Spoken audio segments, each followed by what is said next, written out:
Hey, good people, how's it going? Welcome to Trapped in the South. Today is a Gray House update. We are starting this video off of working in the kitchen. This kitchen for the very longest has been black. I do not know why I decided I wanted a black kitchen. When it was fresh, I still like it. And honestly, when I'm looking at it right now, I'm thinking, hey, it don't look too bad. But this cabinet was like when you walk in the door and kind of to your left, and we were gonna save it to put in our shop somewhere. JMN is actually the one who put it up several years ago, and so I didn't want anything on that wall anymore. And so I decided that I wanted to remove it, especially because my other cabinetry is not going to look exactly like that. And I wanted everything to, at that time, try to be more uniform. So you kind of see that like I painted around it, slash that little bar was for support. I used some tile that I put in certain places on my floor as a little bit of decoration. So I'm just going to exhale on that. Here we are removing the ceiling fan in the kitchen. Look, there is some footage of me.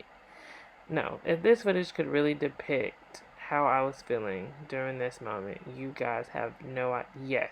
Yes, you did see a ceiling fan fall from the ceiling to the floor in real time.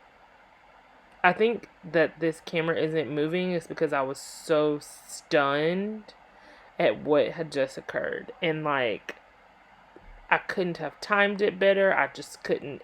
It was beautiful and tragic all at the same dang time. Yes. I was heated, to say the least.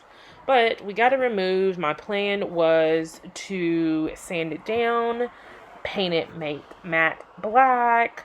I actually did do that, but then I ended up leaving it in the rain one night. That it rained unexpectedly. I think it still could be salvaged. Salvaged. It would require me to sand it down again, paint it again, and I'm pretty sure that I'll probably do that. Here is a update of one of the rooms. You see that everything is taped off for painting, and it looks like the mudding was going on, followed by the bathroom. Some heavily mudding has happened, and it looks like JMN is going to take his sander to kind of sand some of this paint that was splattered about on this wall, aka art that now is reflected as mistakes. Don't do this. Do not play with paint in your home. Somebody should have told me that because I didn't listen. And here I am now having to sand every stinking little piece in several places in this home because I decided, oh, this is cute. I blame HGTV. At this point, I had seen like some sponge work that they did. I think they did it on a counter, and I was like, ooh, I can do that on a wall. That'll be super cool. Yeah. Super cool for the moment. Super cool to do, not super cool to remove. So we are there sanding this wall so that we can paint.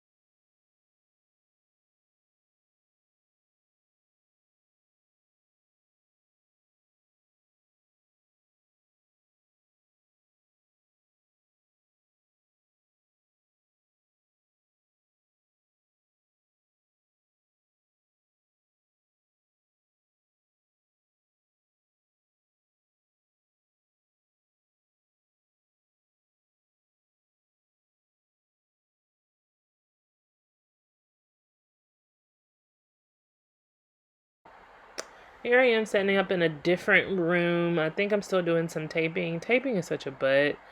I think I got the grand idea that I was not going to paint my trim white. I was going to stain it. Present day tense, I still haven't decided if I'm going to stain or paint. There's one room that, because of how the spray painter that I was using, some of the trim is white, and that would require me to sand it in order to remove the white. And honestly, I don't know if I'm going to have the time nor the patience to actually go and stain it. I'm sure if I got, on a roll, I could do it probably very quickly and it would look really cute. But then what about drippage? What about everything else? In the mind that I currently have, I'm probably going to sand the places that are white. If there is a room that has all white, I'm not going to remove it. But if there's a room that has like some drips in certain places, I'll probably sand that off and then keep kicking. I don't think anybody cares. I know at this point I don't. Not the least bit. If you look overhead, that is some sanding that has been done. Not sanding, it's some mudding that has been done to just secure the drywall into place. So this room did not have any ceiling drywall replacement, which is awesome because hey, we are trying to cut costs where we can, right? And speaking of drywall, I actually bought a pallet of drywall. It was 44 pieces because that's what you could buy to get a discount. I believe for 44 pieces. Oh, I want to say it was maybe $500 if I'm remembering correctly. So, we were hustling to try to save good pieces and not, go overboard with the spending. Whoever said that taping off for painting was so great and so useful and easy to do was lying. This is actually one of the rooms that you'll see in a further video where the baseboards are white because the spray painter that I was using, which sucked by the way, Graco Magnum, hate it. Spent a lot of money on it. I was influenced by my contractor. Should not have done it. It painted the thing because I didn't know what I was doing, and it was too late to turn my back on it at that point. So there it is.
Well, guys, I hope you guys have enjoyed watching me do all of this. See y'all soon. Bye.